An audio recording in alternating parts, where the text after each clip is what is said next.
A Fórmula 1 perdeu a graça? As coisas eram melhores antigamente? Até onde isso é um delírio juvenil de pessoas não tão jovens assim? Até onde se encontra respaldo em fatos e dados, matéria-prima sem a qual aqui, igual café expresso, não funcionamos? É disso que a gente vai falar hoje no Splash and Go.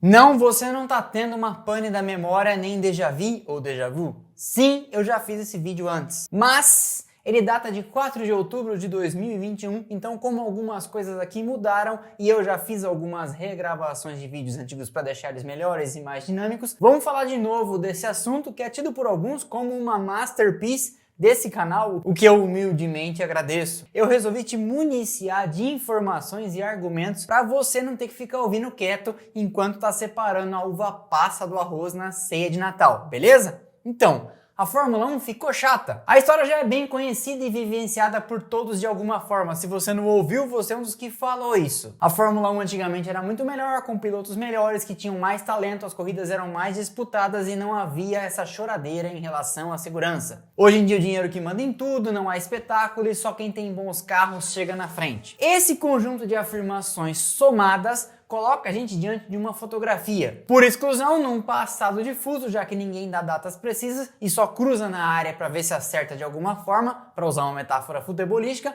uma noção perdida do passado diz que havia corridas espetaculares em toda a corrida, com o grid inteiro disputando entre si, com os 24, 26, 28 pilotos geniais tendo chance de vencer toda a corrida. Por exclusão também você poderia acabar concluindo que o dinheiro não mandava na Fórmula 1 e que seria possível participar da categoria máxima do automobilismo com dinheiro de quermesse ou de rifas. E por último, mas muito importante, que esses carros modernos de hoje são exageradamente tecnológicos, fazem tudo sozinho e que a tecnologia está deixando a Fórmula 1 chata demais. Então vamos dissecar item por item. Inclusive sobre vários desses itens eu já falei direta ou indiretamente em outros vídeos do canal. Mas antes de entrar nos itens, uma definição básica para você não achar que eu tenho implicância com faixas etárias. O termo tiozão não é uma questão de data de nascimento, tá mais para um estado de espírito da coisa. Eu conheço mentes de tiozão com 18 e 22 anos de idade e também cabeças abertas e arejadas com mais de 70. Tiozão, portanto, e para todos os efeitos usados nesse canal, nesse e em outros vídeos, tem muito menos a ver com tempo cronológico e mais a ver com mentalidade. Aquela fechada e saudosista que romantiza o passado e que não gosta de encarar algumas verdades incômodas. Se você quiser ver esses espécimens em seu habitat natural, bota o seu chapéu de safari e dá uma passeada por esse ou outros vídeos na caixa de comentário em que eu questiono alguns dogmas. Aliás, dogma nos leva ao ponto de partida deste episódio. Dogma, segundo o dicionário na teologia, é o ponto fundamental de uma doutrina religiosa apresentado como certo e indiscutível. Sente o drama?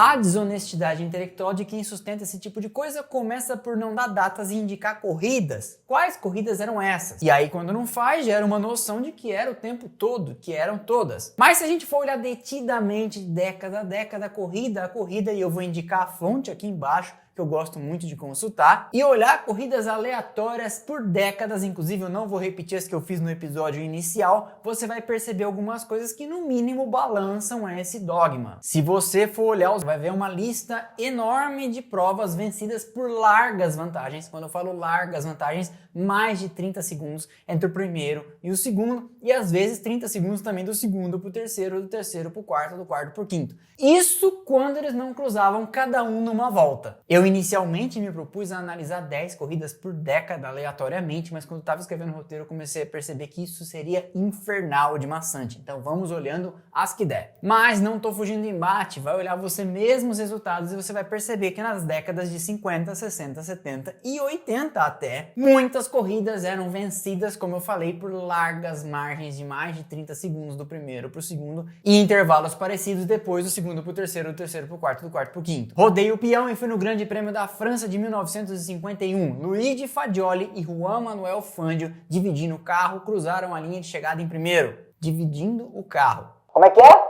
Isso mesmo. E eles cruzaram a linha de chegada 58 segundos na frente do segundo colocado, José Froilán González de Ferrari, dividindo o carro com Alberto Ascari. Você pode estar estranhando esse negócio de dividir o carro, mas é que antigamente o regulamento permitia. Se você abandonasse uma prova com problemas e conseguisse levar o carro aos boxes, podia, com a equipe, dividir o carro com um companheiro e fazer uma pontuação fracionada pelo número de voltas que você desse no seu carro e no carro do companheiro. A corrida tinha 77 voltas e o terceiro colocado completou 74, ou seja, 3 voltas atrás. O quarto fez 73 voltas, o sexto 71 e o oitavo 69. Ou seja, hoje um carro da Alpine ou da McLaren ia tomar 8 voltas da ponta. Pulando então pra frente na história, 1954, o Grande Prêmio da Itália, e o maestro Fangio vence a prova de Mercedes fazendo as 80 voltas em 2 horas e 47 minutos e 49 segundos. O segundo colocado, Mike Hawthorne de Ferrari, cruza a linha de chegada uma volta atrás. E o terceiro, Umberto Maggioli, dividindo o carro com José Froilán González, completa 78 voltas. O quarto, Hans Hermann de Mercedes,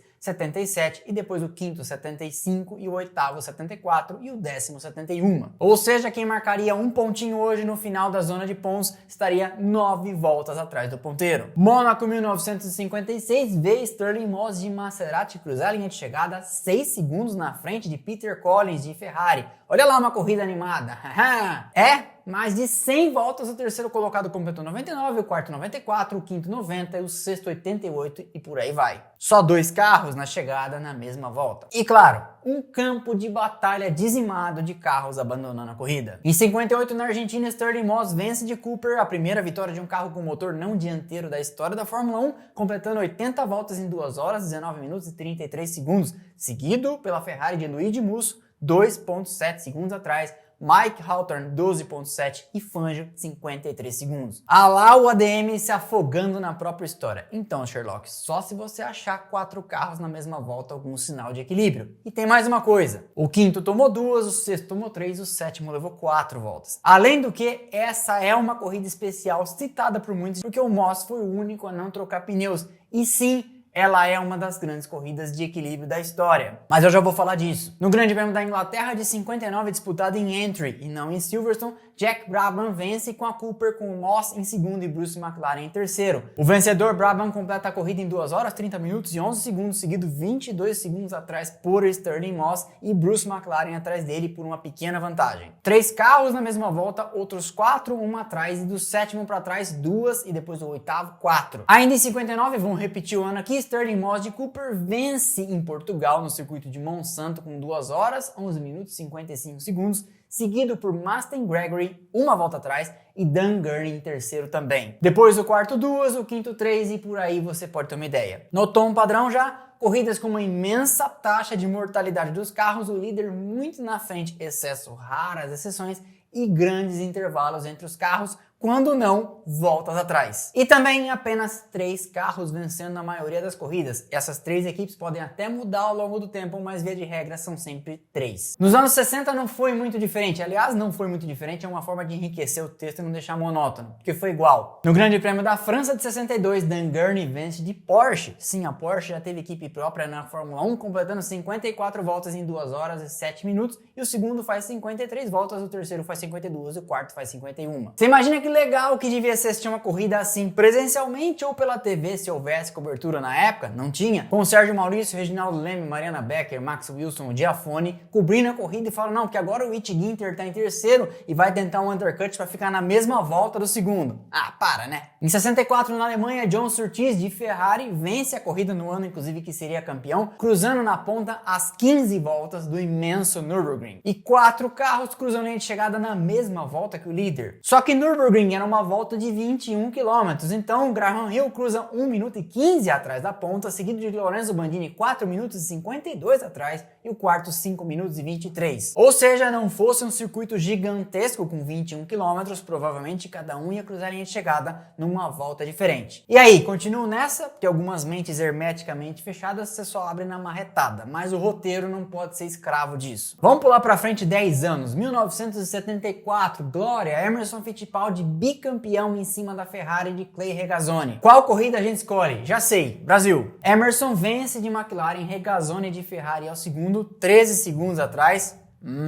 e depois do terceiro ao 13º todo mundo tomou uma volta. E era uma galerinha razoável, não podemos dizer que os caras eram pereba. Jack Hicks, Carlos Paty, Mike Haywood, Ronnie Peterson, Carlos Reutemann, Patrick Depailler, James Hunt, Jean-Pierre Beltoise, Graham Hill, Danny Hulme e George Scheckter. 4 campeões entre esses 10 e outros 5 vencedores de grandes prêmios. Pula para 76, campeonato decidido na última prova, James Hunt versus Niki Lauda. Vamos pegar inclusive a corrida que o cara que se destacava, o Lauda, retirou-se voluntariamente da prova em protesto. Para Andretti vence de Lotus e só ele faz as 73 voltas da corrida. Atrás dele, do segundo ao oitavo, todos tomaram uma volta, o nono tomou 2 e o 10º tomou 3. Aí, a essa altura, alguns poderão me dizer: Rodrigo, tá ficando chato esse negócio de ficar repetindo dados de corridas aqui, afinal de contas, os anos 50, 60 e 70 são muito distantes e os carros eram frágeis. Ok, mas então vamos reconhecer que antigamente já tá excluindo 3 décadas inteiras da história da Fórmula 1, certo? 50, 60 e 70 a gente tirou fora da equação, antigamente já não é mais um conceito tão amplo assim. Vamos olhar então os anos 80, época em que sintomaticamente o Brasil venceu de 10 temporadas inteiras, 4. 3 com Piquet e 1 com o Senna, já que o Senna ganhou 2 campeonatos nos anos 90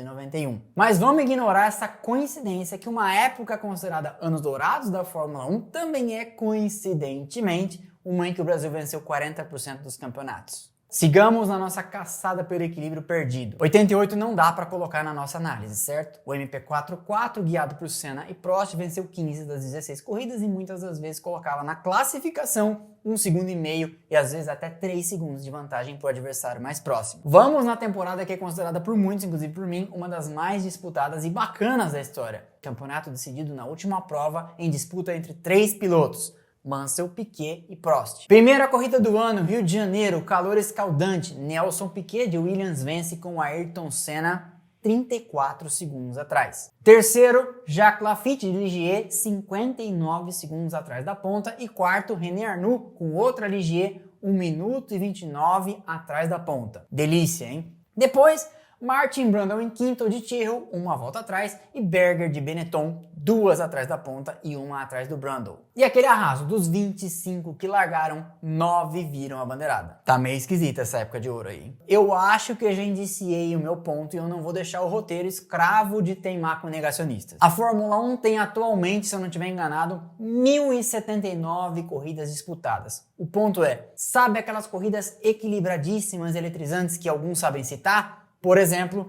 Jerez 1986, Montreal 2011, Dijon 1979. A gente lembra delas justamente porque elas são episódios isolados. Jarama 1981, aquela vitória que foi a última inclusive do Gilles Villeneuve, segurando 4 ou 5 carros a metade final inteira da prova. Elas são exceções e é por isso que a gente sabe citar. E curiosamente agora, em que a Fórmula 1 é para alguns uma porcaria, é raríssimo a gente ver diferenças indecentes como 20 e 30 segundos do líder para o segundo colocado. Ah, Rodrigo, mas isso porque os carros de hoje quebram menos. É verdade, o que nos leva ao dogma 2.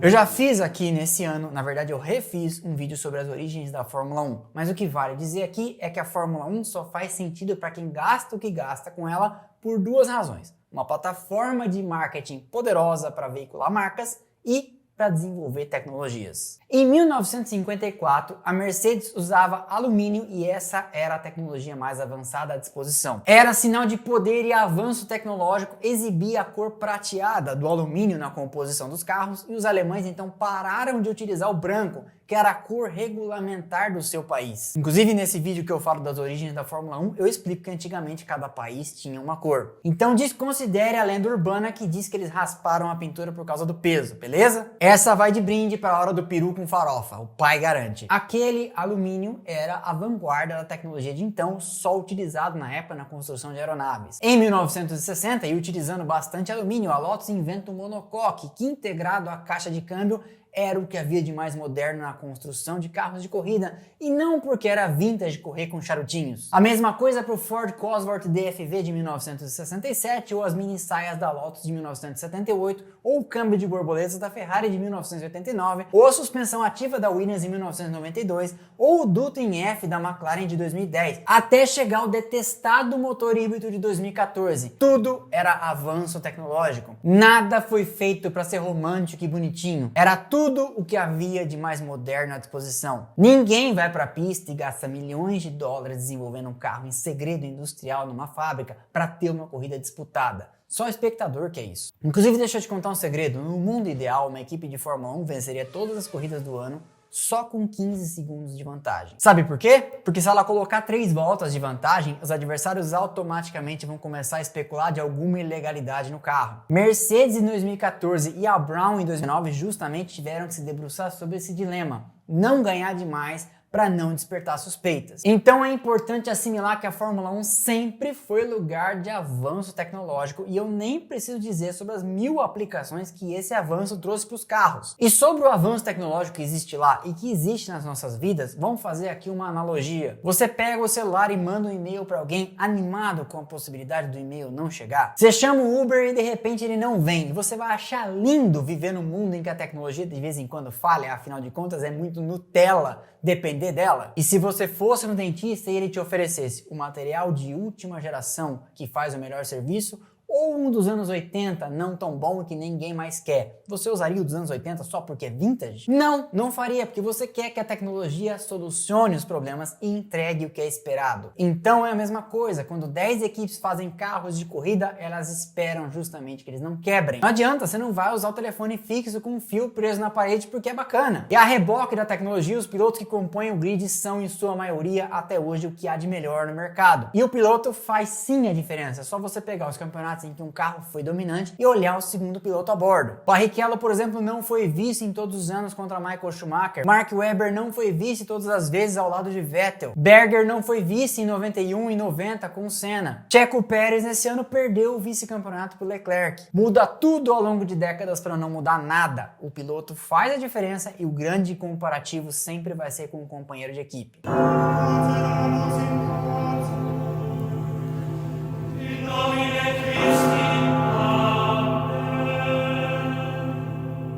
Eu poderia resumir a resposta desse dogma em sim, sempre mandou. Próximo!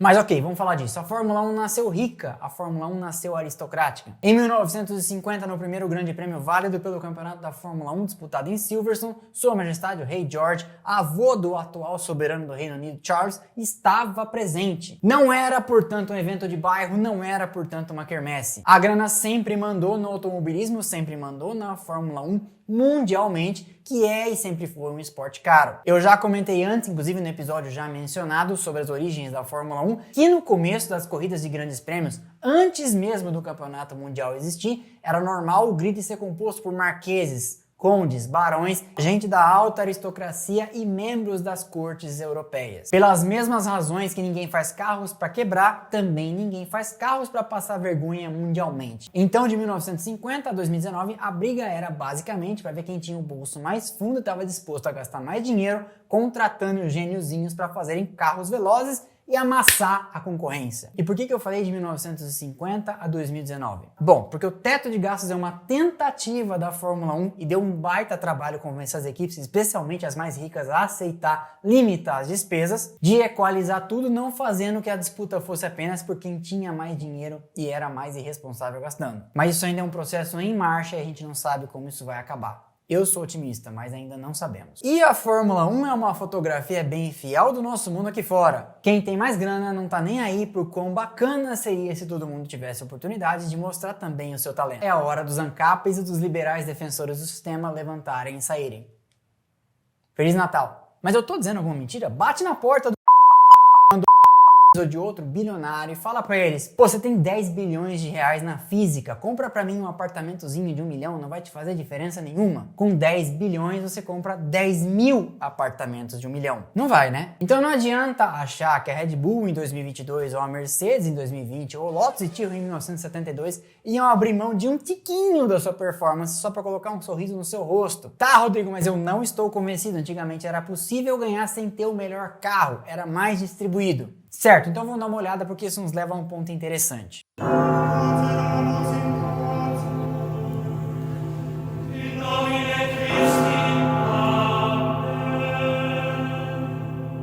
Primeiro vamos olhar a distribuição dos campeonatos ao longo dos anos. São 72 temporadas completas. Vamos descendo então por camadas. Dessas 72, a Ferrari venceu 15 campeonatos de construtores e 15 de pilotos. A segunda que tem mais, a Williams faturou 9 campeonatos de construtores e 7 pilotos. A terceira, a McLaren, tem 8 e 12, a Mercedes tem 8 e 9, depois a Lotus tem 7 e 6, seguida da Red Bull com 5 e 6. 52 dos 72 campeonatos estão concentrados na mão de 6 equipes. 72% dos campeonatos. Mas claro, isso pode nos levar a uma leitura torta e parcial, então vamos mais a fundo. Das 10 equipes que mais venceram corridas pela ordem, Ferrari, McLaren, Mercedes, Williams, Red Bull, Lotus, Brabham, Renault, Benetton e Tyrrell, temos 955 vitórias concentradas nas mãos das 10 maiores vencedoras. Isso nos dá um percentual de 88%. E aí um terraplano dirá para mim: ah, mas são as 10 maiores vencedoras, hoje temos 10 equipes, tudo certo, tudo distribuído. Então, Sherlock, lembre-se que antes de Monza 2021, a McLaren não vencia uma corrida desde 2012.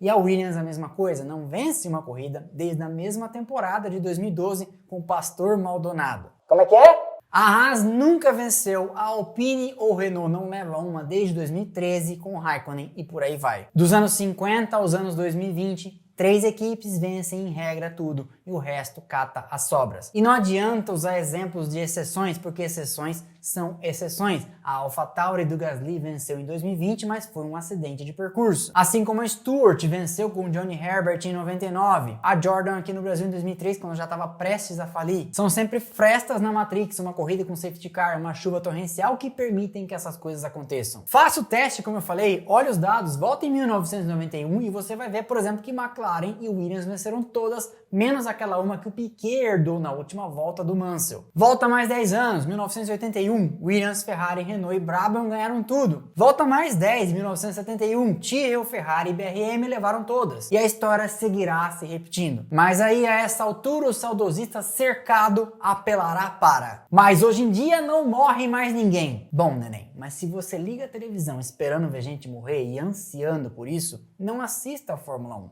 Procure ajuda. Mais uma vez, a Fórmula 1 evoluiu como toda a indústria. No Brasil, até 1990, antes do Código de Defesa do Consumidor, você comprava iogurte vencido e esse era um fato da vida, ou um mero aborrecimento, como costumam dizer os juízes, para indeferir uma indenização. Você vai no supermercado disposto a pegar um produto estragado e aceitar isso como, paciência?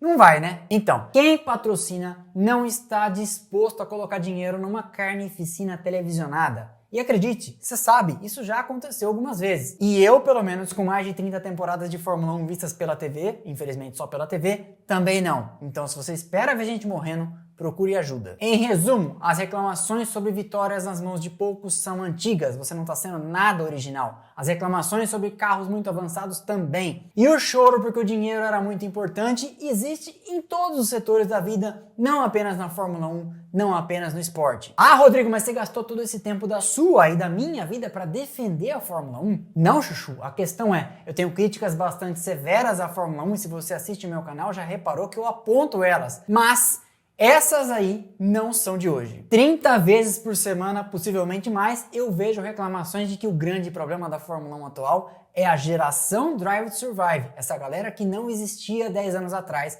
assistindo Fórmula 1. E eu vou te dizer uma coisa, eu recebo essas pessoas aqui de braços abertos porque estou justamente tentando criar uma nova cultura e eu sei que isso vai demorar. Uma cultura menos intoxicada e enviesada, que é que fez 3, 4 gerações atrás acreditarem que uma categoria se reunia mundo afora 2 vezes por mês para sacanear os brasileiros. A molecada do Drive to Survive, portanto, não é problema, é solução. A Fórmula 1 é condizente com o mundo que a gente vive. Você não vai viajar suas férias próximas de caravela. Quando foi a última vez que você mandou uma carta? Você mandou cartão de Natal para alguém nesse ano? Tá assistindo esse episódio numa TV de tubo com 8 canais? A melhor Fórmula 1 é a que existe hoje, é a que tá na tela agora, porque um dia, acredite, vai acabar. E eu concluo com uma frase que atribuem àquele roqueiro Frank Zappa: a mente é igual paraquedas, só funciona se estiver aberta. Esse foi então mais um episódio do Splash and Go no YouTube. Eu espero que vocês tenham gostado. Deixe o like, que é de graça, não custa nada, ajuda muito o canal. O botão tá aqui embaixo. E se não gostou, tudo bem, porque afinal de contas, algumas reflexões que questionam dogmas